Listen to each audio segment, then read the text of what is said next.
We're going to cover how you can learn to play piano and improve your skills, whether you've never played before or if you have had some experience playing. This approach is called whole parts whole. There's 3 parts to it. In the beginning, the first whole, W-H-O-L-E, this is like when you're a kid learning language. You hear complete sentences and ideas being spoken around you. Here we are in lesson 1, which is called Listen and Sing. You get a video lesson at the top of the page there. As you scroll down, you get 6 songs. So these songs are a template for the learning you're going to experience through the whole course. Now, in these recorded tracks that you can download, you'll hear me singing the 6 songs, and then you'll learn to sing them yourself. It doesn't matter whether you feel like you're a great singer or not. That absolutely doesn't matter at all. What matters is that you get in there and make some sounds with your voice. In these 6 songs, there's 3 in major tonality, 3 in minor tonality, and that's what the course is really about, exploring major and minor. These 6 songs that you will hear and sing in lesson 1, that's the whole. Let's listen to one of these songs in lesson 1. Let's listen to Mysterio, which is one of the original songs by me. Then we'll sort of go through the whole learning process through this song. But keep in mind, there's 6 songs total.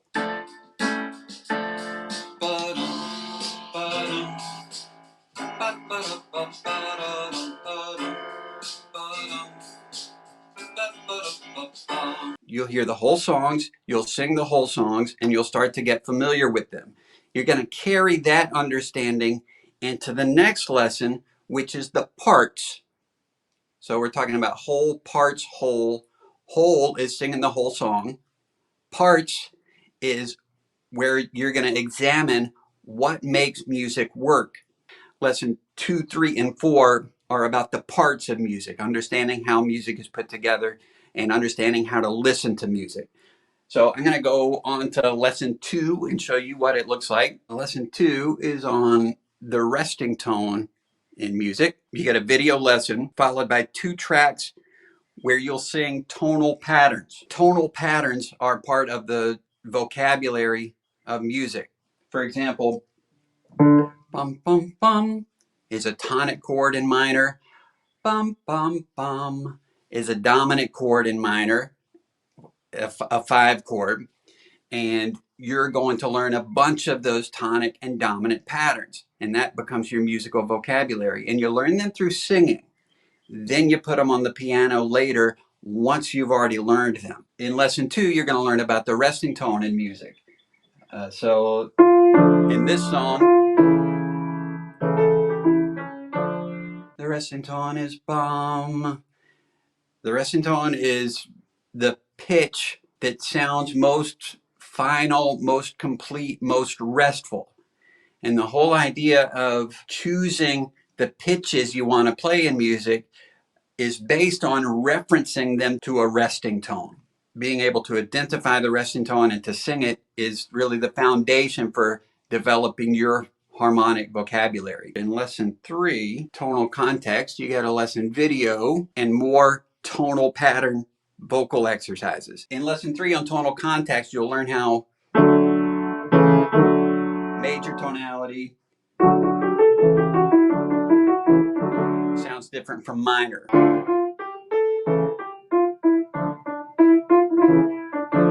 Lesson 4 is on tonal content.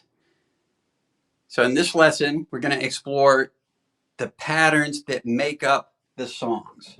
So by this point in the course, you've learned about major and minor. You've learned that the resting tone in minor is La, and the resting tone in major is Do.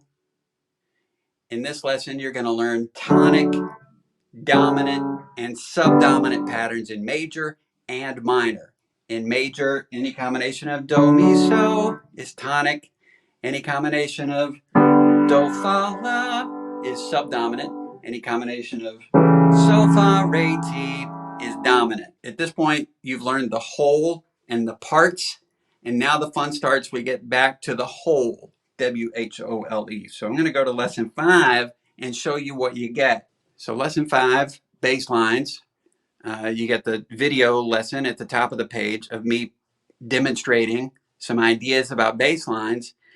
And then we have play along tracks of the 6 songs that you learned back in the first lesson of the course. These play along tracks include me playing the melody and the chords, but not playing a bass line. Let's just listen to Mysterio. This is the song I played back earlier in the broadcast, and I'll play a bass line.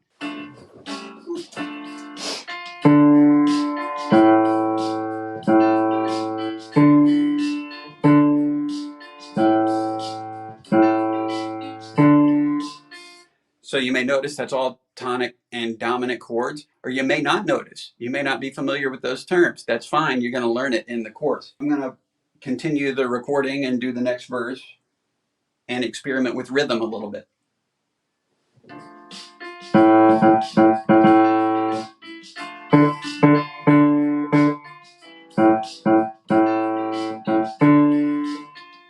And then you may want to do other things in the third verse, maybe outline some chords.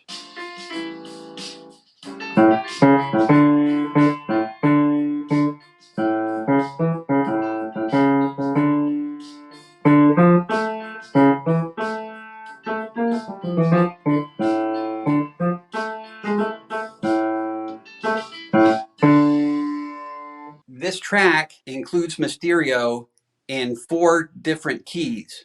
I just played it in D minor. We've also got E flat minor, C sharp minor, and C minor. If you do the math, there's 6 songs that we work with over the course of this course, and there's 4 keys times each song. 4 times 6 is 24. That's all 12 major keys and all 12 harmonic minor keys. Yeah, if you're taking traditional piano lessons, you can take lessons for 5 years and not experience playing in every key. But with Play and Sing in Harmony, in about a month, you can be playing in every key. Here's lesson 6 on chords. In this lesson, in the play along tracks, you'll hear me playing bass line and melody, but nothing in the chord area. Now, here is a keystone component of the course, which is this chord chart that shows you all of the major and minor chords, tonic chords, subdominant chords, and dominant chords. But then on page 4, we'll go into different chord voicings and inversions. So this is pretty critical because that's part of your language of the way you're going to create. I'm going to play a different song that I composed that's in the course called Nasturtium, and I'll play chords.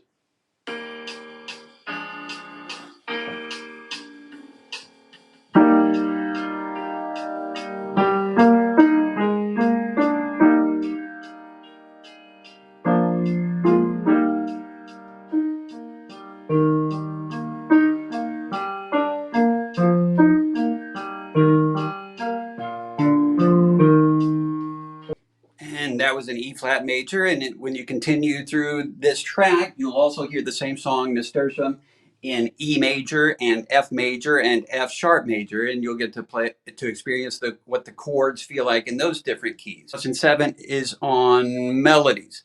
So you get the video lesson by me at the top of the page and the 6 songs in the recordings. For this lesson, you'll hear me playing the bass line and the chords, but not the melody. So by this point, we're in lesson 7. You've already been singing this song since lesson 1.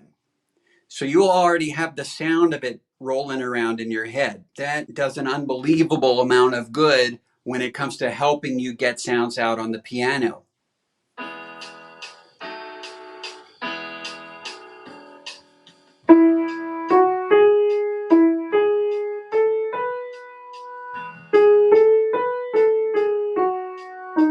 And then you can improvise.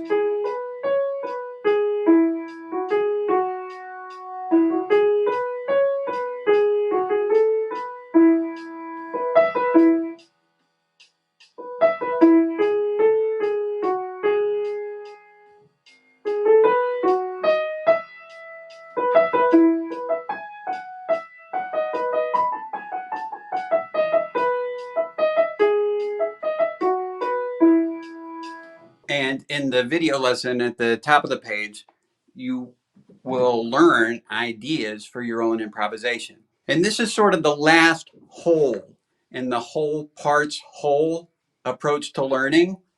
This is the lesson where you're going to synthesize all that you've learned. What you get on this page, you can see it's just a smorgasbord of play along tracks. There's 3 different versions for each of the 6 songs. In the first version, you'll hear me playing melody, but with no chords and bass line.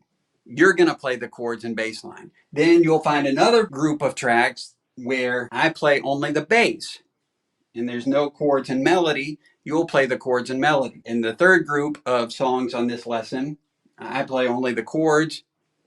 There's no bass and melody, and you'll provide the bass and melody. You'll see there's so many options for you to explore creating and finding your own voice at the piano. I'm really proud of this. I think anyone who goes through this course can't come out the other end not having gained some specific skills.